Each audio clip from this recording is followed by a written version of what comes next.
1, 2, 3. Okay, all right. I believe I am waiting on. I'm waiting on Facebook right now because I'm streaming on all three. So as soon as we get that. Also, I have all my destinations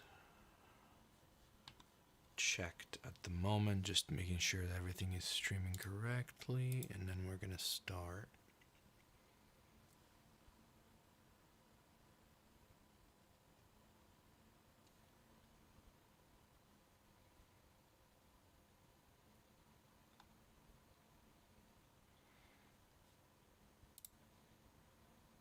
Facebook is struggling at the moment.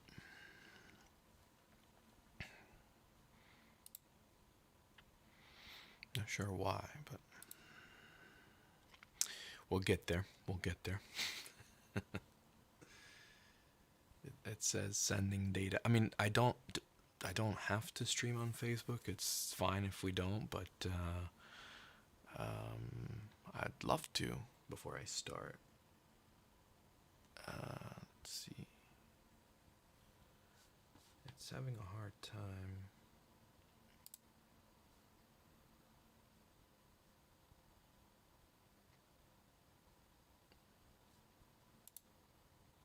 Yeah, it really is having a hard time at the moment. I'll give it a couple more minutes and then we can start. Check the camera angle right here. Kind of want to aim it down a little more. My second camera at the moment is okay. So Twitch looks like it's good. How's YouTube doing? I think we're doing good on YouTube. I'm gonna close that out. I'm gonna keep Facebook on just in case, because there's definitely problems on Facebook, apparently. For some reason.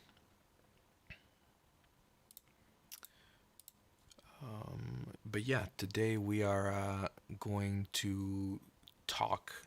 I kind of wanted to make this live stream for a couple of reasons. Anyway, first and foremost, how are you guys doing? I hope you guys having a really, really good night. I am coming off a little bit of a quarantine time. There was a COVID test resulted positive in the past few days, so I'm just staying at home, working on a documentary, trying not to get sick myself. Pretty good so far. We'll see how that turns out. But anyway, let me see if I can flip that off, flick that back on, see if that does anything. Currently, so as you can see here from the window, I'm gonna go through my new 2022 template, touchscreen template. I'm going to be replacing this guy soon with a little smaller version of the monitor. Believe it or not, I'm gonna go through that in just a second. Hopefully,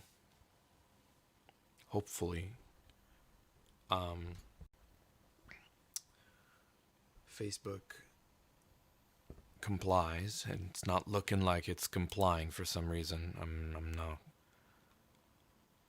not quite sure what's going on with Facebook. I might just bypass Facebook and get right to it.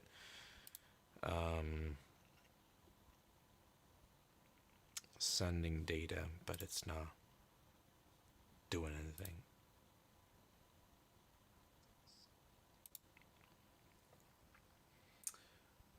Well, I'm gonna start.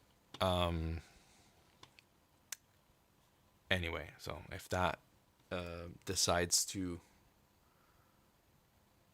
move along, we will we will do that. Anyway, so welcome guys.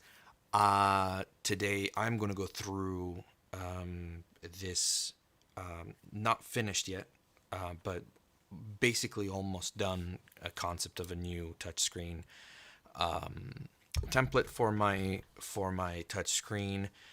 It's a new and improved version of it.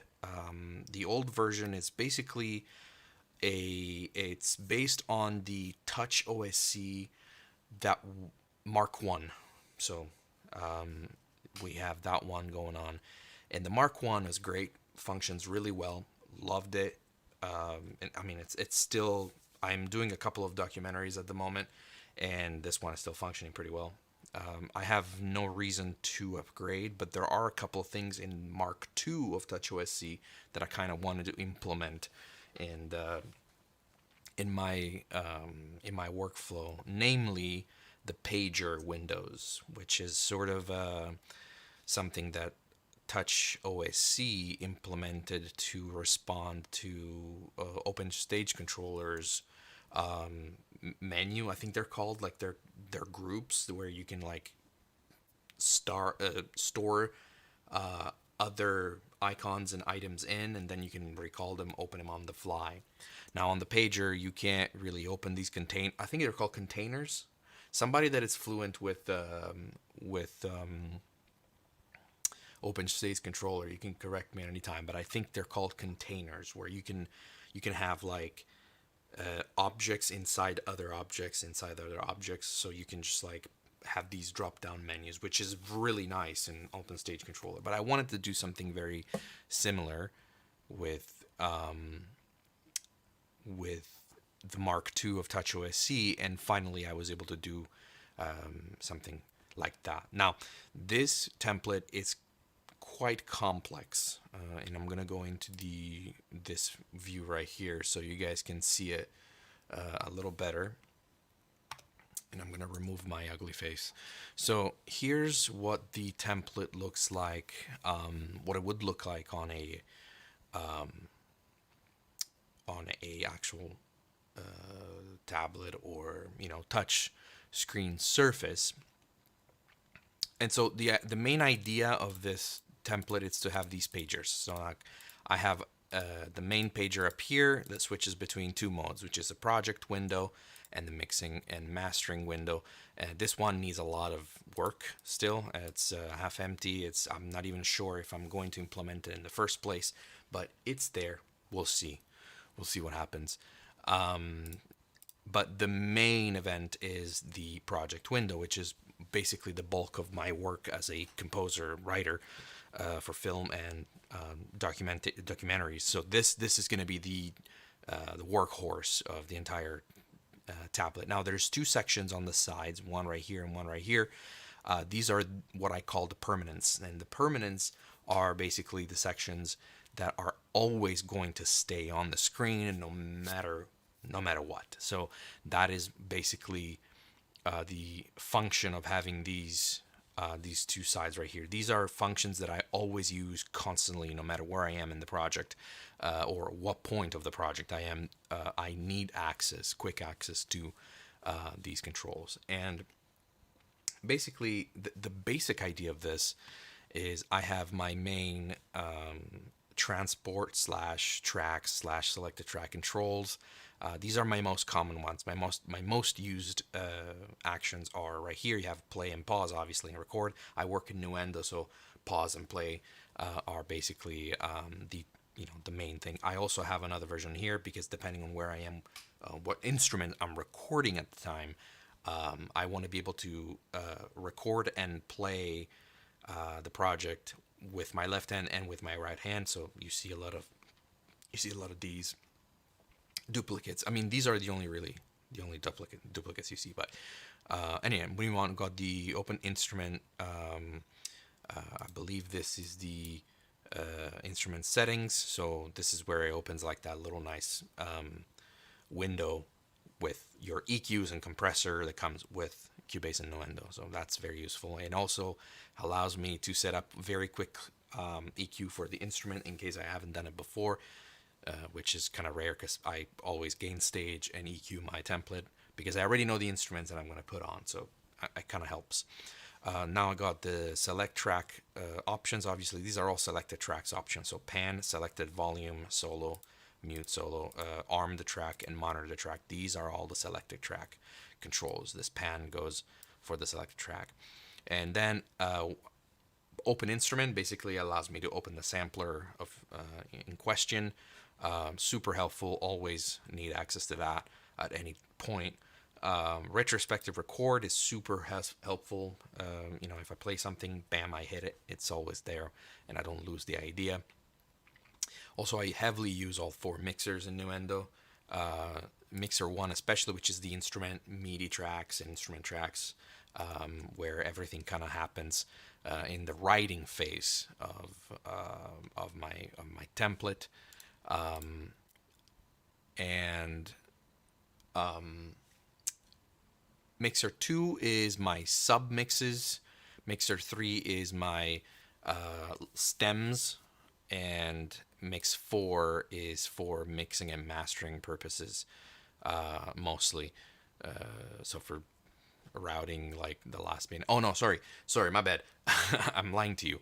The Mix 3 is for the mixing purposes of the stems. So basically, what happens here, and I can show you on the template in a minute. I'll open Nuendo in just a second, but this is more about the template. So basically, Mixer 1 is MIDI tracks and instrument tracks.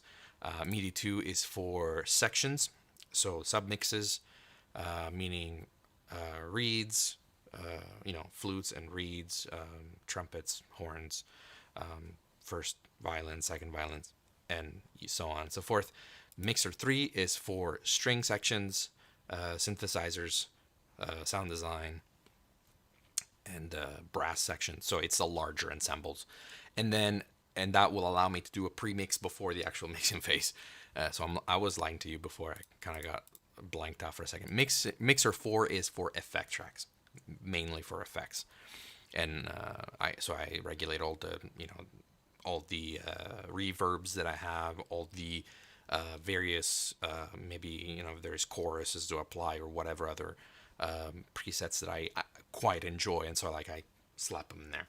Anyway, so moving on onto the right side, we have mostly just quality of life, just like these ones. Got nudge, and these ones activate 1 bar at the time. So I would scroll 1 bar to the right and 1 bar to the left. Play and record, obviously. Metronome, activate and deactivate the metronome. I use that a lot.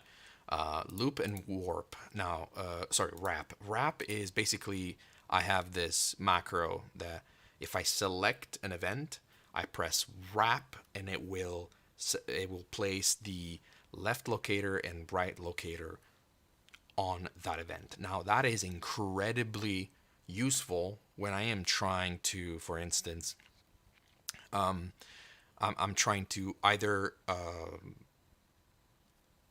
select a cue for stemming out, and so that allows me to do that. The loop function is basically just looping the region. Locator at cursor. When I press this, wherever my cursor is on the project, it will slap the 2 locators right on the cursor. So very useful as well. These 2 don't need explanations. Go to left locator, go to right locator. The scroll wheel. This, technically, I have to set this up properly, but the end result that I want with this is basically when I do this, the project will scroll to the right. When I do this, the project scrolls to the left. I have to figure out how to make that work. I had it working for a while, but I needed 2 wheels to make it work. But I think I can make it work with 1 only wheel in Mark II of TouchOSC. We'll see. I might need a script for it. We'll see.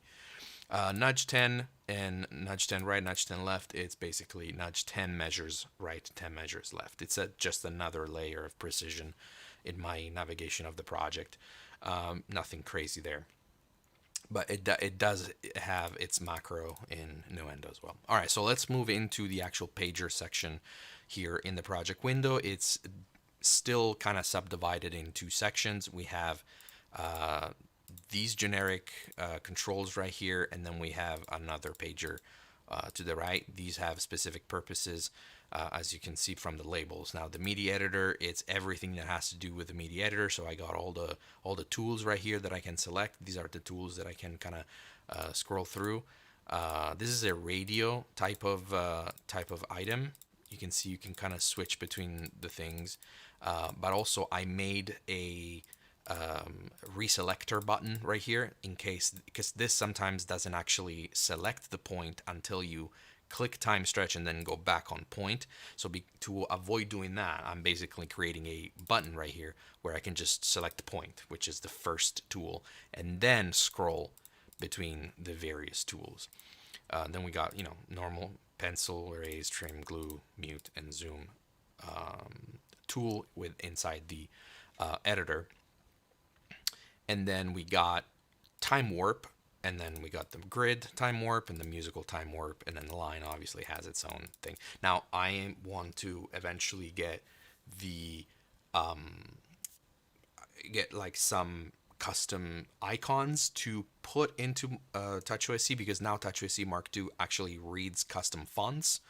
And so I am in the talks with somebody on Facebook that is pointing me in the right direction for that. This is a label, and what I need is basically I found this script that allows me to show the tool selected, and the tool that it's being utilized. It's just an extra fancy kind of monitoring thing. Is it needed? Not really, because I can see things right here. But for instance, if I was using the time stretch and all of a sudden I click on trim, I don't know what tools I have at a glance. So I kind of want to see, okay, I'm selecting the trim, and this will talk to this button right here, and it will show through this script which tool I have selected without having to rely on looking at the other ones and going by exclusion.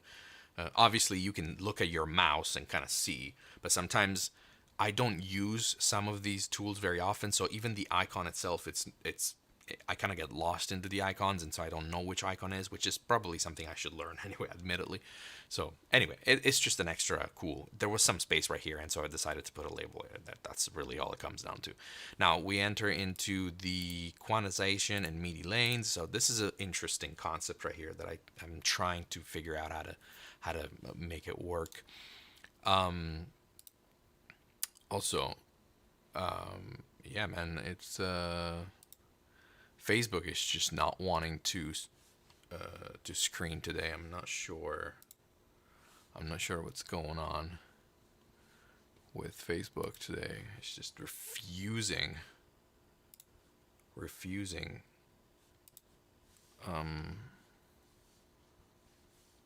Do I have to go live? Is it allowing me to?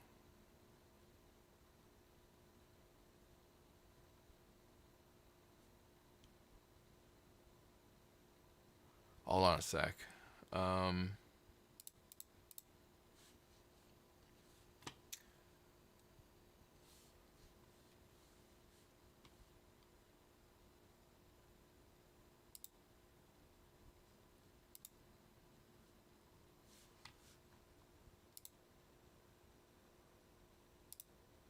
I really want this to work.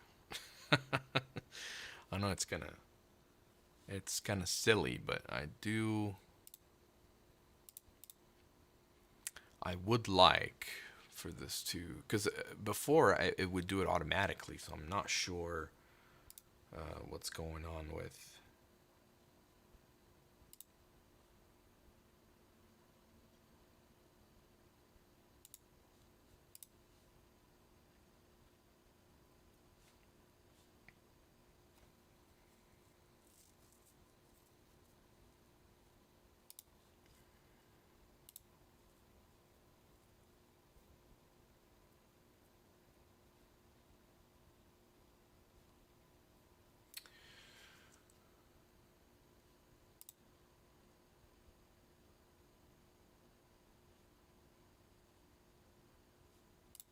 I wonder if there's something wrong with my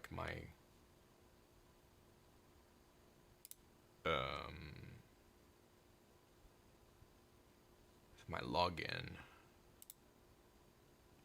I'm not sure. because that might influence it. Discard and exit. Oh well, that kind of sucks, but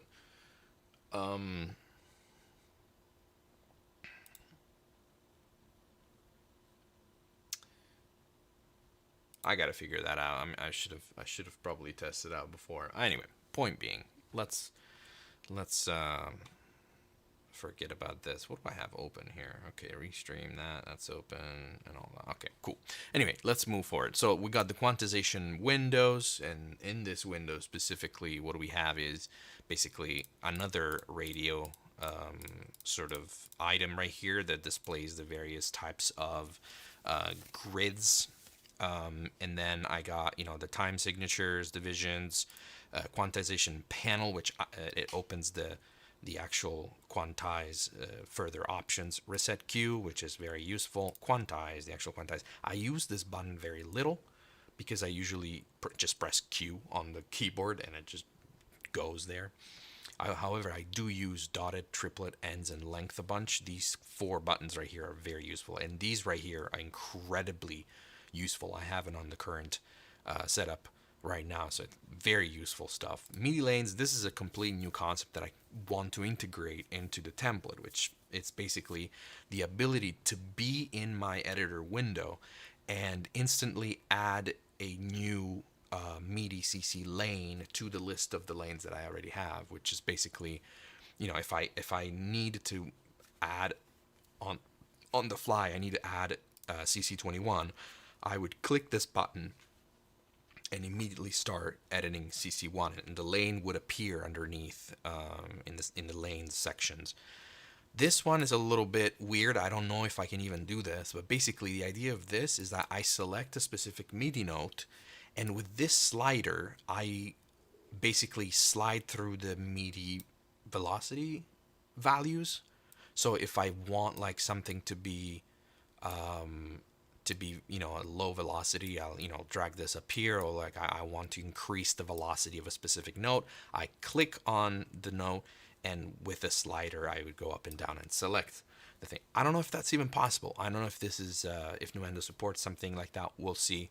I'll get there when I get there. These are extra buttons that I haven't decided what to do with, so again, still work in progress on that aspect.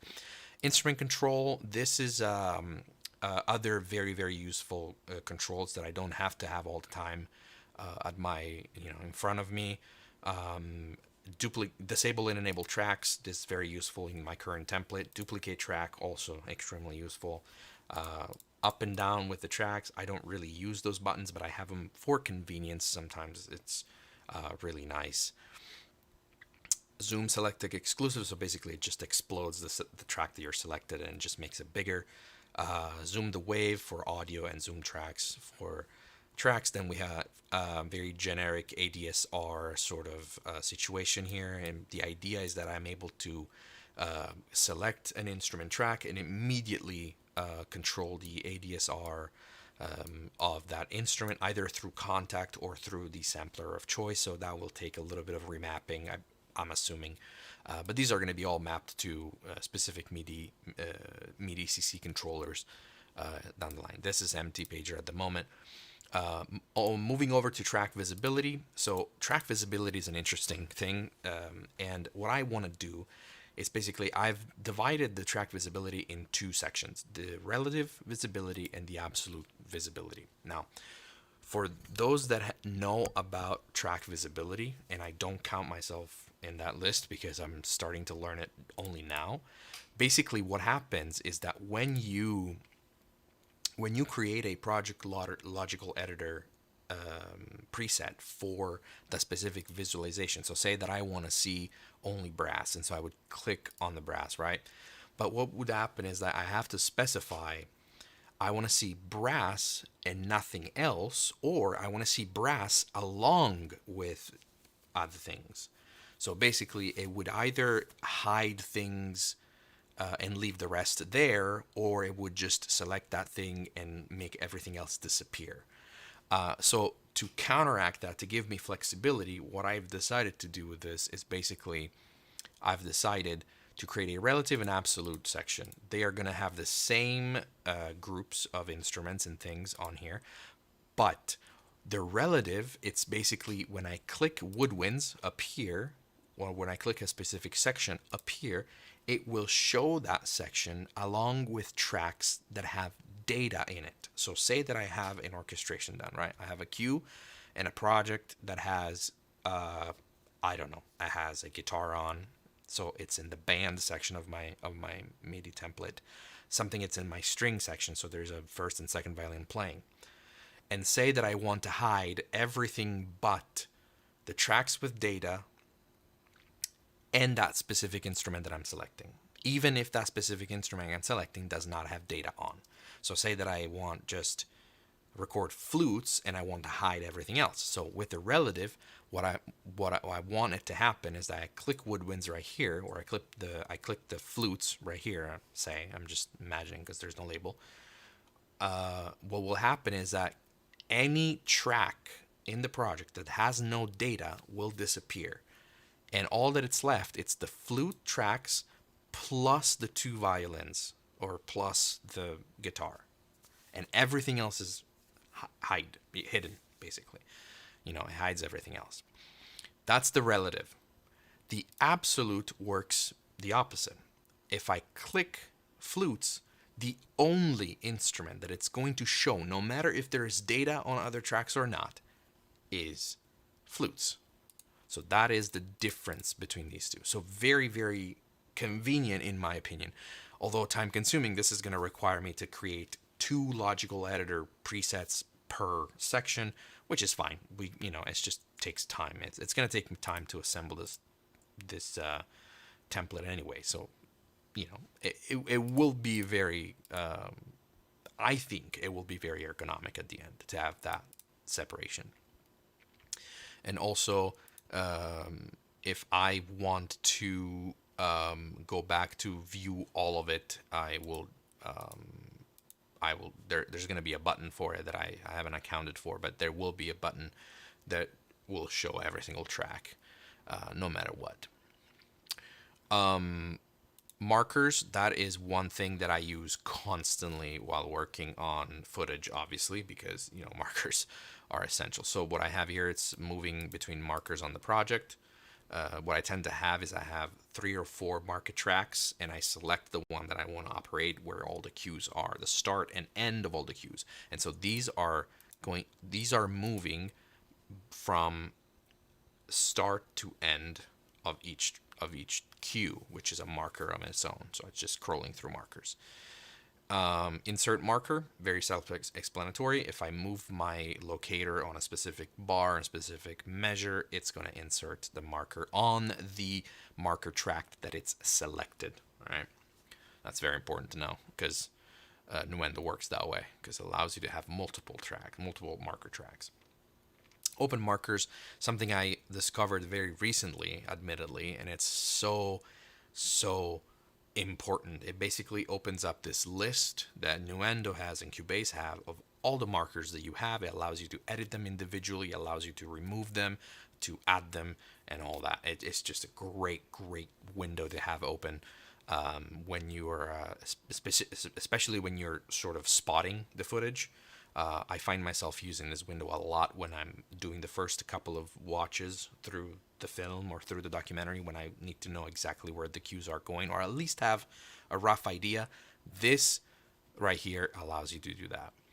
Obviously, these 3 are, the next sensible things to have. Activate, select, their marker track. So if I'm selecting a specific track on my list, I click that one, and it will select and it will activate that marker track, so that when I insert marker or I cycle through markers, it will cycle through and insert those markers on that track that I've selected. And then obviously activate previous marker track, activate next marker track. Which one I want to activate, I will know. And when I know, I can then make the moves that I need to make. So that's basically markers and stuff. Management, this is sort of empty, but it's more stuff. It basically allows me to manage a couple of very, little things that I don't really use a lot, especially select all tracks with events, show hide tooltips, and show hide info. These are kind of useful, but I don't find myself using it a lot. But they're there, and they're very nice to have. In fact, zoom horizontally and zoom vertically the project. Sometimes I find myself using these. Usually, when I have a good layout, I tend to leave it like that. I don't like to zoom in and zoom out. And if I have to zoom in and zoom out, I usually zoom in vertically.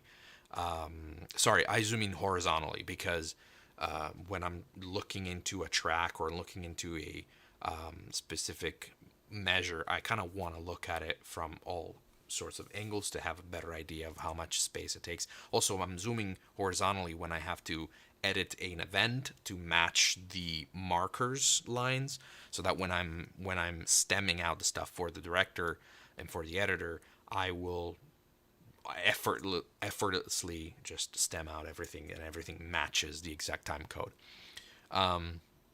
So those are that. Track creation, it's empty, but basically this section right here, it's going to contain the track setup, instrument tracks, MIDI tracks, sample tracks, folder tracks, and so on and so forth. This is where I get to click where I want to create the track and stuff, obviously. And stemming. Now this reflects my actual template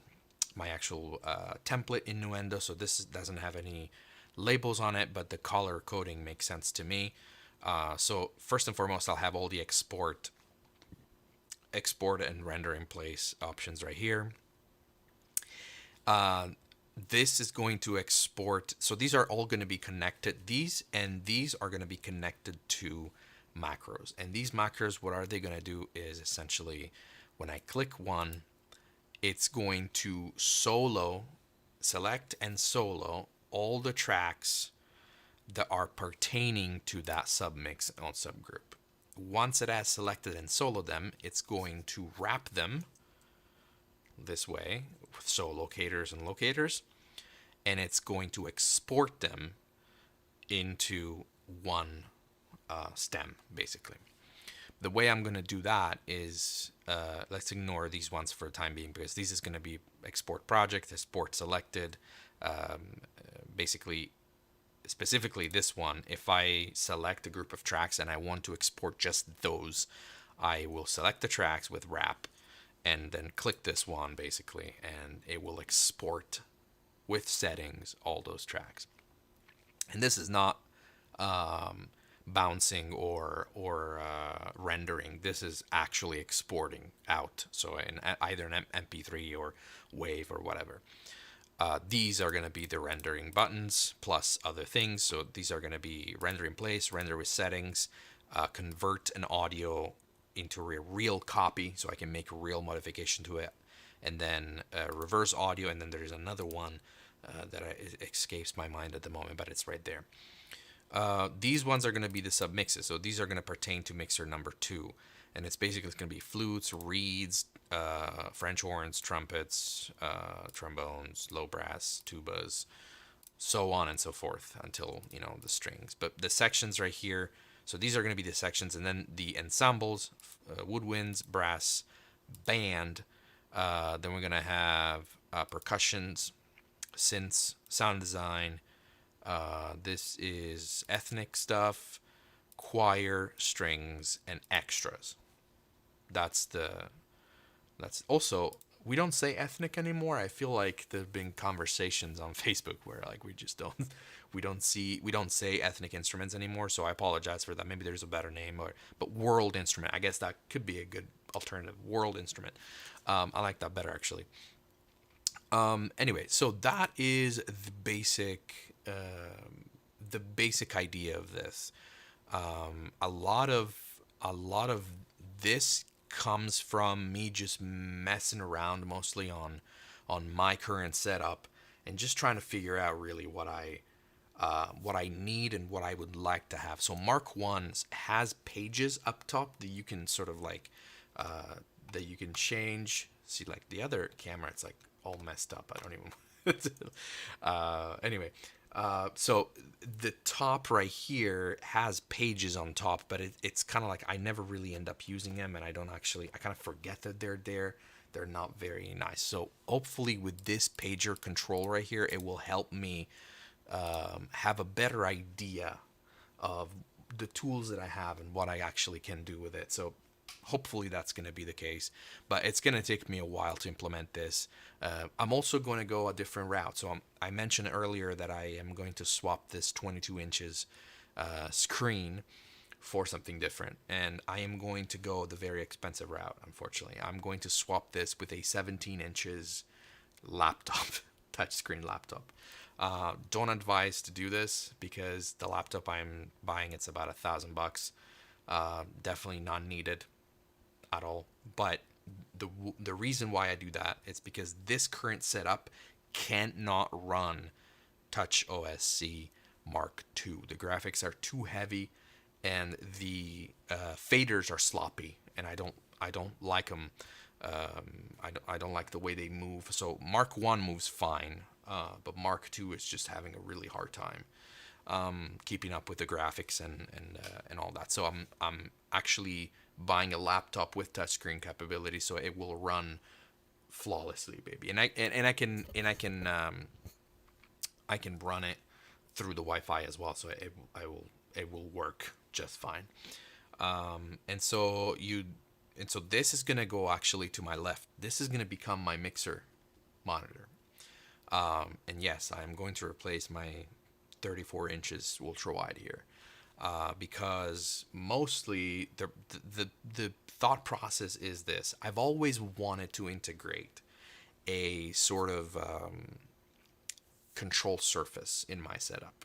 However, the problem with that is that I don't have the physical space to have a control surface that would take care of the mixer. Mostly, I just want mixer capabilities. I want to be able to move faders with my hand immediately, instead of like going over with my mouse and moving faders and changing the volume of things. I find that to be sort of inefficient. But with this guy, although it's a lot smaller and the resolution it's a lot larger, what I would do is I would put this on my left, and with my finger I would change the volumes and activate sends directly with my finger. So that's kind of like the idea behind that swap. So this is going to go over here, and I'm going to have a 17 inches, which is, slightly smaller. Obviously, this is a 22 inch. So 22 inch diagonal instead of a 17 inch. I mean, we're talking a very minimal change in size. However, the resolution of the laptop is going to be slightly larger. So that's going to allow me to fit, to have a more crisp sort of image. So what you lose in size, you gain in actual resolution, crispness, and quality. So that's also why. So yeah, that's going to go over there. That's going to replace it, which gives me a little more space in front of me. This ultra wide is actually going to go over to my gaming and video editing bay over there. So yeah, so basically that's the main idea I'm thinking. And yeah, TouchOSC Mark II is actually pretty awesome. Especially with the script window right here. You can implement scripts specifically, and I've seen a couple of video tutorials on YouTube so far that have convinced me sort of to move over to a much more interesting setup. I guess that would be the idea. I'm gonna fire up Nuendo real quick, and I'll show you the template that it's also in the work. That will complement this guy. I'm debating whether I should also, because I haven't. So I need to do a video about ETHERA essentials, and I haven't done it. because I'd just been swamped with ooh, there's an update. I've just been swamped with work lately, which is really interesting. I don't know, 2022 so far, it's been actually pretty busy, I have to say. I wasn't expecting it to be this busy last year, but all of a sudden people started calling me for work, so I just have no time to dedicate to videos anymore. But we will. So I'm debating whether I should actually showcase a little bit of ETHERA essentials in this one. Maybe I will, actually. Let me do...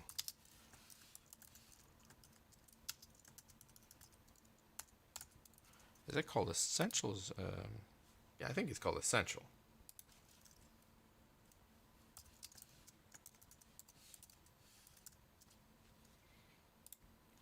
Let me update that. That way, it's everything is working the way it should. How's the stream in over on YouTube? I saw people kind of popping in, popping out from there, but anyway, Facebook is still a no-show. Still not streaming on Facebook, but that's okay. All right, so here we are in the template. As you can see, the sections, I'm preparing the template to be controllable with the Project Loader editor. You can see I've selected specific types of modifiers on each section, so when I actually click the different section, they will appear because they will recognize the marker. So I got, or I'm still constructing some of these, but most of them are, see, these ones need to be constructed completely. Some of them are already constructed. I'm at the viola at the moment. It's still a little bit to go on this one, but the first violin is all done. I got all my my folders, the cinematic string, session strings, cinematic studio strings, Cine strings, Albium Neo, Albium 5, Spitfire Symphony, and Jaeger. These are the ones that I usually use the most during my composition, finding myself using cinematic studio strings a lot, and I usually complement them either with Cine strings or with symphonic strings. I've been using a lot of Albium Neo so far, actually, because it has a really nice, small, intimate sort of sound, which I kind of like. I'm going to get... Also, what I need to do here is get restream done, or ray stream, I think it's called. Local broadcast, Nuendo, and do I have... Hold on. Filters.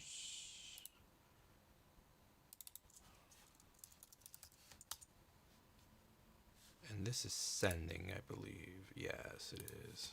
So, you guys should hear that. Yay! We hear it.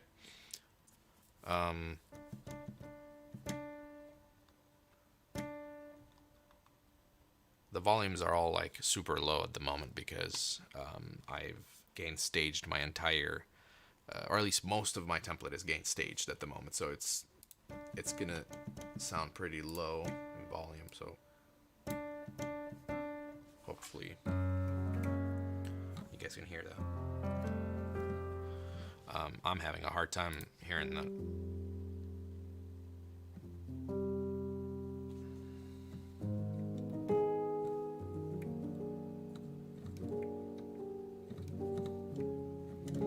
Let me know in chat if you guys can hear that.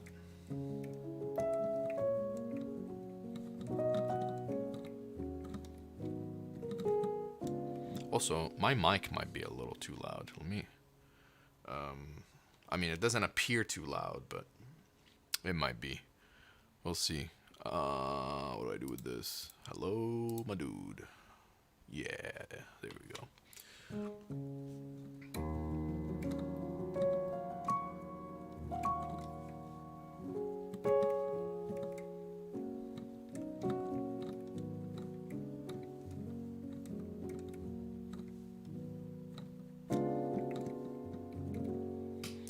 Okay, cool. So I can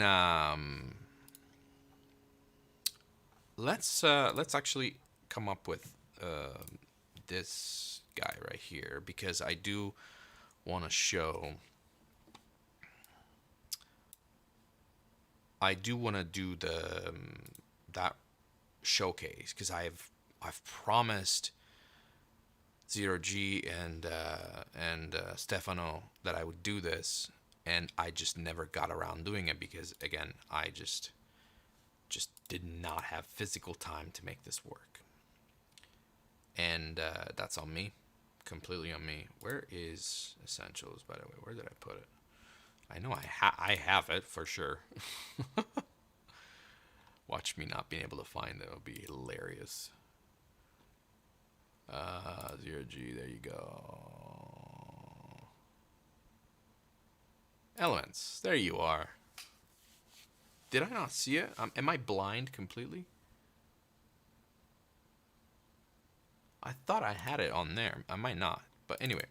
So, oh, actually, I do have something that I want to show you. Let me get rid of this, because I do have. Also, I'm gonna save this. I'm gonna be sneaky and save it. Also save as. Do that, and then save as. Sorry, I save as twice because I backup my save. That's why. Anyway, I'm paranoid. It happened to me that it corrupted my save, so it's kind of a sketchy thing. I am going to pull up a save of a project because I did this, and I wrote a demo for it. I wrote a demo, so I think it would be a cool little neat thing.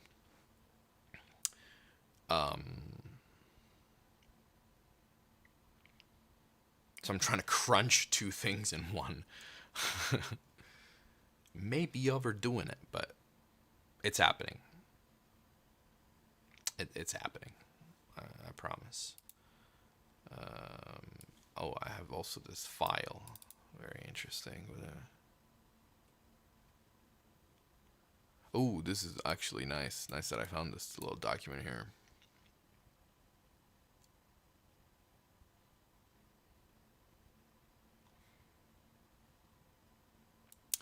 Yeah, so here's a few things that actually I want to mention, because I think they're very important to mention. So the time machine engine on Elements, it's very powerful, and it works best between 85 BPM and 110 BPM. So I want to mention that because sometimes these loops that Stefano creates are so precise and so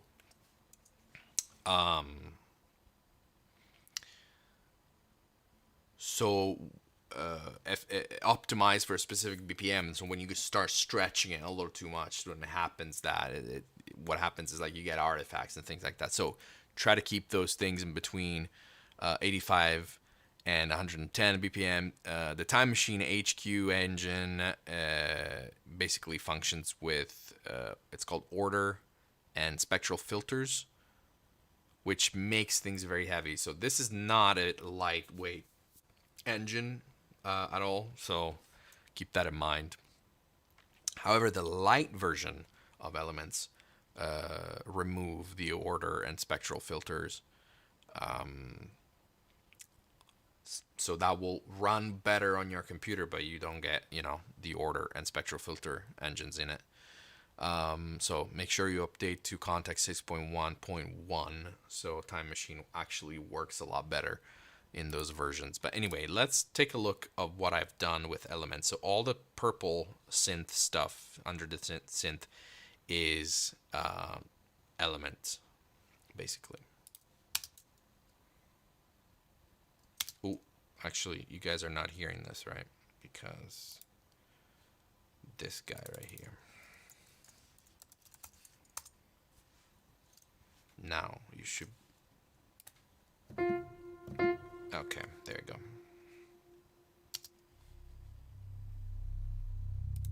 Now you can hear, I'm pretty sure.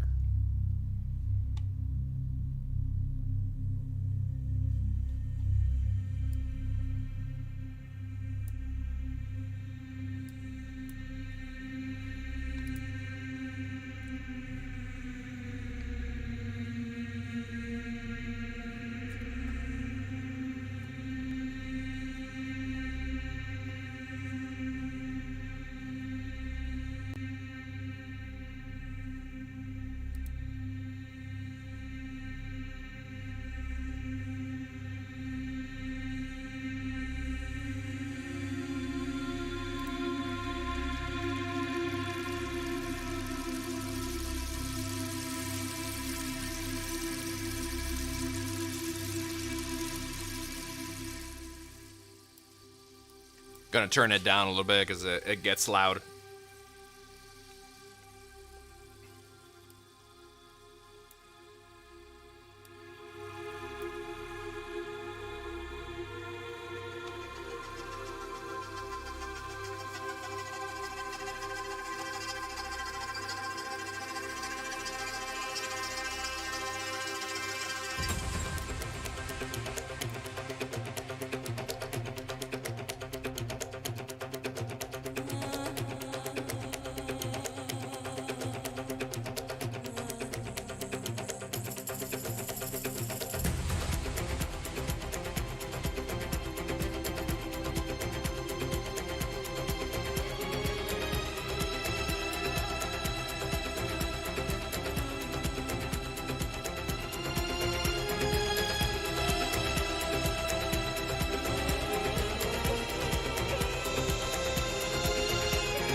All right, so that's the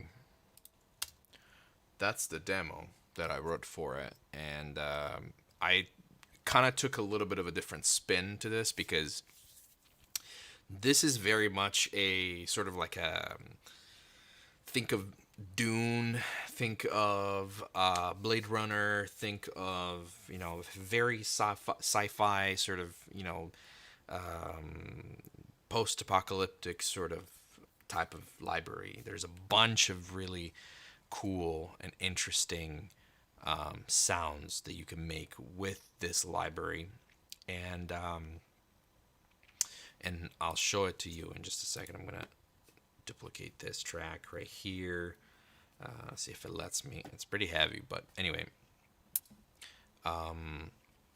this is the UI, and there's a bunch of controls to it. There's 3 layers. You can select the layers. You can import whatever sound bank that it's included in.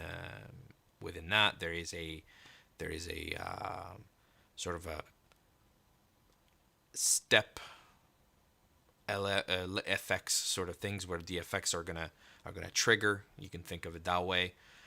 It'll give you controls to the way effects are and the LFO it's been activated. You got spreads, you got detunes, you got micro tuning and unison effects. A really powerful editing tool to your sounds. Sound controls, you got low pass, high pass vocoders, lo-fi's, band and path, and LFO pitches and speeds and stuff like that. So this is incredibly detailed amounts of controls right here. And it's nearly endless combinations that you could do to your end sound. And then you have an inbuilt arpeggiator as well with velocity controlled arpeggiator. So yeah. And then you have your FX rack, which is sort of signature of Stefano's and ETHERA sort of products as well. So you get a bunch of really cool tools. Macros are out here. These are, you can bind them also to your various sounds. This is cool. The stretch function is really, really cool as well. For long sounds, it actually stretches them out in a very, very meaningful way. Your sections right here are actually really, really powerful too. Excuse me. Thank you. It doesn't want to show me the instruments, which is really funny. But I'm going to go and by the way, when I was talking about the light version of Elements, it's actually this one right here. It's the actual light. There's a light patch to it, and then there's the heavy patch, which is kind of interesting. So I definitely have these installed. I'm not sure what happened here. They're not showing up, which is pissing me off right now. I did install these. I promise I did. Also, let me see if I can open this in the folder, because I might have to run the command again. Although I don't know what happened here. Like, these are the weird things that happen and you have absolutely no idea why. 0G elements. So I need to run the snapshot.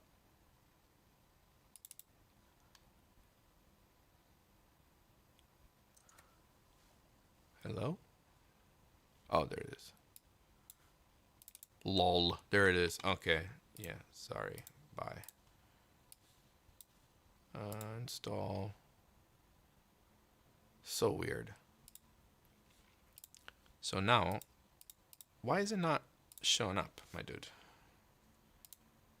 Why aren't you collaborating with me at the moment? You absolute... This is so weird. Yeah, no, it's not. It doesn't want to talk to me. Okay, fine. Well, anyway, we have these. I mean, we can see them right here. They're just not categorized, but you have an absolute amount of sounds right here. Listen to this. It's beautiful. Beautiful. War horns. There you go. These are all...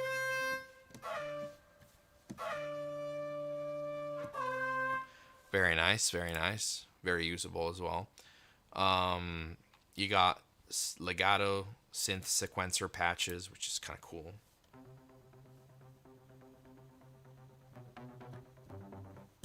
And they're independent. You can...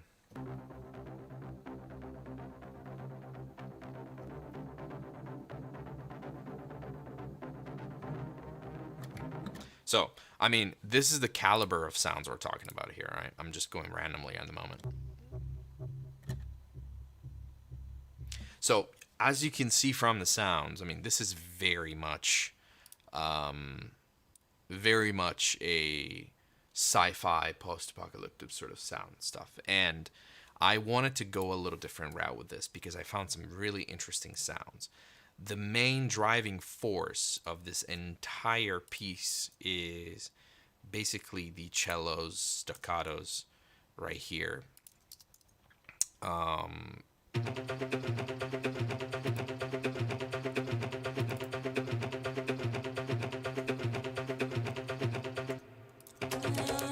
So that stuff right here, which is basically a loop, but I kind of manipulated it through the MIDI to create this very specific sort of sound.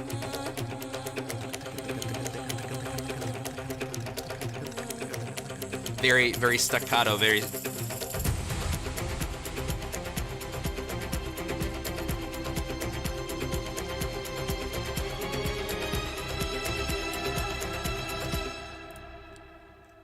When you have sound libraries that sound this good, it's very easy to be inspired to create all sorts of sounds. Now, Elements, it's definitely not a library that... I'm sure they didn't think of this library as like, let's make a world type of music, or let's make a whatever, whatever you would classify this cue as. But because of the caliber of sounds that I'm dealing with, I'm inspired by these kinds of sounds to create these kinds of atmospheres.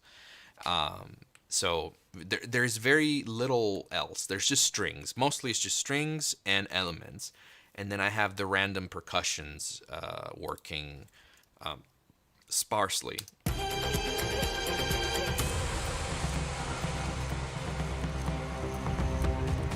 It's mostly Hans Zimmer percussions and Damage 2. That's about it. There's not much going on. Strings are doing their stringy things. The phrases are from our beloved ETHERA Gold Sahara Voices, which is an absolute must-have. If you don't have this library, please do yourself a favor. Go over to Zero-G and get yourself this library. It's not expensive at all. I think it's between 50s and $60.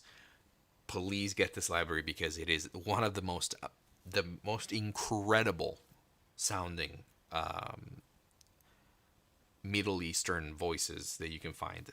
Clara Soracha did an absolute phenomenal job on this one, and I cannot stress how foundational this library is. It's really a foundational library. Now they're coming up with another one, which is, admittedly, I haven't followed much because I've been really busy working.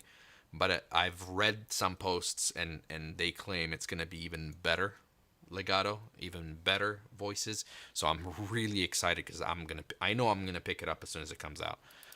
There's absolutely no chance I'm gonna miss that one. Anyway, I don't want to drag this live stream too long, guys. I don't even know how long I've been streaming for, but what do I got here? I genuinely don't know how much I've been streaming for. I think it's an hour and 3 minutes, whatever.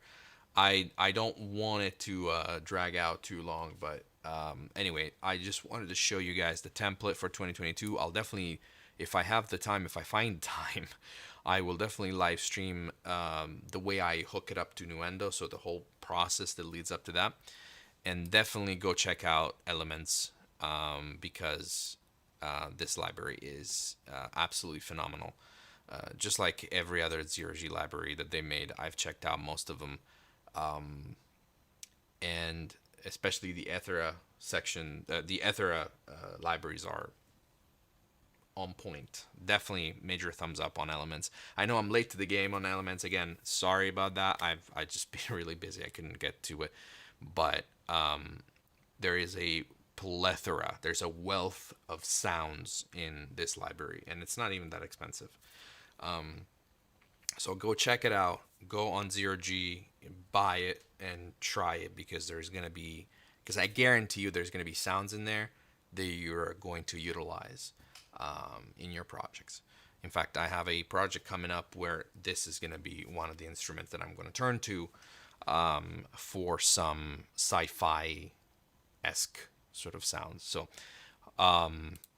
anyway, guys, thanks for tuning in. For those of you that have tuned in, I hope you guys find this informative or whatever. If you guys have any other questions about the library and about my TouchOSC MK2 template, just let me know and put your comments. As always, this is going to go on YouTube, and it's going to go on Twitch. It's going to go on Facebook once I have the link for the YouTube one. I'm going to put it on Facebook as well. If you guys be so kind, please consider subscribing to the YouTube channel and follow me on Twitch. I will try to go live more. No promises. Anyway, you guys have a great night, and we'll catch you